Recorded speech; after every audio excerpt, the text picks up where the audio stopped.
Hi, Dulles family. Our church here in the Aldi area is gathered today, this Sunday, for breakfast.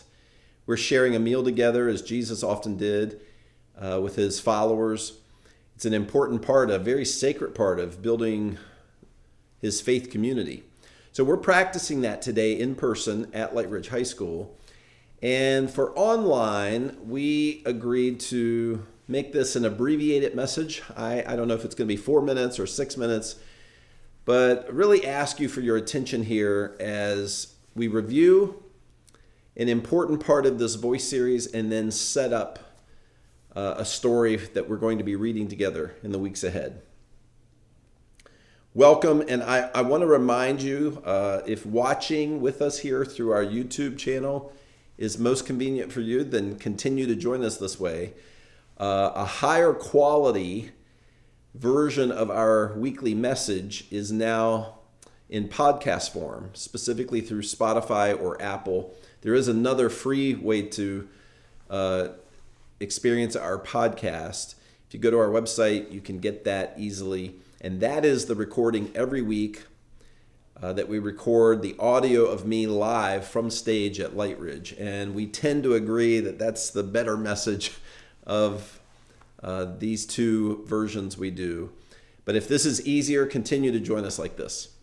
Okay, in this voice series, we have read each of the previous weeks from John chapter 1, the beginning of John's gospel. And it begins with, in the beginning, in the very beginning was the Word. And of course, John is referring to Jesus, describing him as the voice of God. In the beginning was the Word, and the Word was with the Father, and the Word was God. The voice of God is actually God because the voice of God is Jesus. And then in verse 14, this line that is very precious to us, to followers of Jesus, the Word became flesh and made his dwelling among us. And this refers to Jesus actually coming into our broken world and living among us. Then John says, we, meaning his followers, the apostles, his disciples, the many hundreds and hundreds, and then even thousands who followed Jesus, we have seen his glory, the glory of the one and only Son who came from the Father, full of grace and truth. And I want to just give you this as a point of reflection for this week before we read a new story. It's interesting to me here in John 1 that John is talking about the Word. Jesus is the voice, the presentation. He's the message of God. He's the one who came to speak who God is, revealing the kingdom of God, the realm of God, how God operates, how God thinks about you and me in the future. And he's described as the voice, the one who would come and speak the kingdom of God. And yet, he says in verse 14, we have seen his glory. Glory being the weightiness of some event or a person. The substance, the heavy substance, not just kind of a distant thought or kind of an idea or ideology. Glory is the wow, we encountered it. We saw it for ourselves. And it's interesting that John is relating the voice who speaks, God's voice who speaks to us. If we're listening, if we become people who give our ear to the voice of God, we will eventually see his remarkable in front of us. We'll actually not just hear, not just internalize his internal voice in our spirit, we'll actually see and experience the remarkable of God in our lives. And that's what he says. We saw his glory, the glory of the one and only Son who came from the Father, full of grace and truth. We witnessed the remarkable works of God in front of us, having had heard him, having given our ears to listen to him. Okay, so as a teaser for where we're going to go here in the coming weeks, I want to simply read to you a story from the Old Testament. And as much as I want to kind of unpack it with you now, I'm going to save that. This is a story that describes the heart and mind to chase after the voice of God.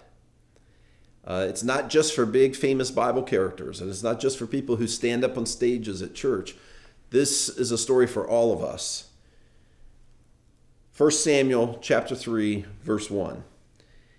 And again, if some of this doesn't make sense to you, we're going to dive into this here in just a few weeks. The boy Samuel served before the Lord under the priest Eli in the original tabernacle of God's dwelling, God's house. In those days, the word of the Lord was rare. There were not many visions.